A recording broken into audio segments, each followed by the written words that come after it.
baxın da 360 ədədini biz nə etmişik? Sadə qurumlara ayırmışıq.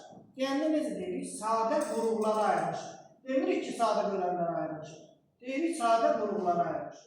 Deməli, burada gördüyünüz ədədlər hansı ədədlərdir? Sadə qurumlar. Ədədlər görürsünüz, hamısı sadə ədədlər. Bu suallara biz cavab verməliyik, sizlə birlikdə. 360 ədədinin sadə qurumları neçə dənədir? 1, 2, 3, 4, 5, 6. 6 dənə nəyi var? Sadə qurumu. Sadə bölənləri 3 dənə. Niyə 3 dənə? Hər qurumu bir dəfə sayılır. Nə var? 2 var, 3 var, 5 var. Deməli, sadə qurumların sayı 3 dənə. Natural bölənlərin sayını necə tapılır? Qüvvətlərin şəkli. Bəli, birinci qüvvət şəklini göstərməliyik, sonra qüvvətlərə bir əlavə edelim. 2, neçə nədir? 2 üstü 3, vurulsun. 3 neçə nədir? 3 üstü 2 vurulsun. 5 üstü. Qüvvət şəklini göstərdik. İndi qüvvətlərə bir əlavə edelim. 3 üstə gəl 1, sonra 2 üstə gəlmişsin 1, 1 üstə gəlmişsin 1. Neçə oldu? 4 üstü 3 vurulsun 2. 24. Deməli, 360-ın 24 dənə nəyi var? Natural böləni. Bəs bunun neçə dənə tam böləni var? 48 dənə. Nədən bildiniz 48 dənə tam böləni var?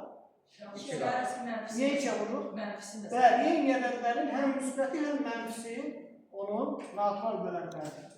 Məsələn, 360 2-yə bölünürsə, mənfi 2-yə bölünür, 3-ə bölünürsə, mənfi 3-ə bölünür. 15-ə bölünürsə, mənfi 15-ə də bölünür. Yəni, müsbət və mənfi ikisi bir yerdə oldu 48-lər. İndi gəldik bura mürəkkəb bölənlərin sayı. Burada diqqətli olun. 360-ın natural bölənlərin sayı neçədir? 24. Yəni, cəmi 24 dənə natural böləni var. Bunun neçəsi sadə idi? 6-sı. 24 dənə natural bölən var. Bunun 6-sı sadədirsə, neçəsi mürəkkəb olacaq? 18. 18 deyirsiniz. Bax, 24-dən 6 çıxır, 18 alınır. Belə deyirsinizdə düzdür. Ancaq bu düz cavab deyil, doğru cavab deyil. Sizcə niyə? Bir dənə fikirləşin. Mənfisi də var. Niyə səhvdir? Yox.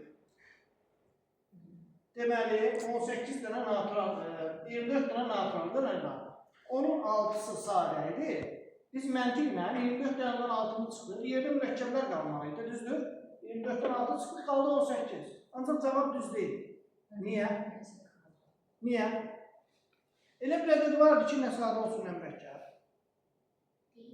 1. Deməli, natural bölənlərin içərisində 1 də vardır. Ona görə 18-dən 1-in də çıxırıq, qalır 17. Başa düşdünüz? Biz sadə qurumlarda demək bunu çıxmalıyıq. Bir nə sadədir, nə mürəkkəb.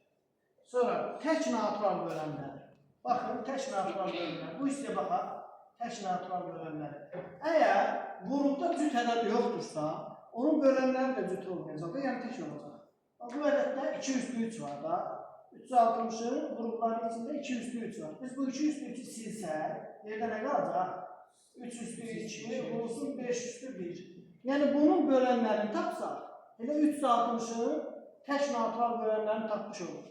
Burada da qüvvətlərlə 2 plus 1, 2 plus 1, vurulsun 1 plus 1.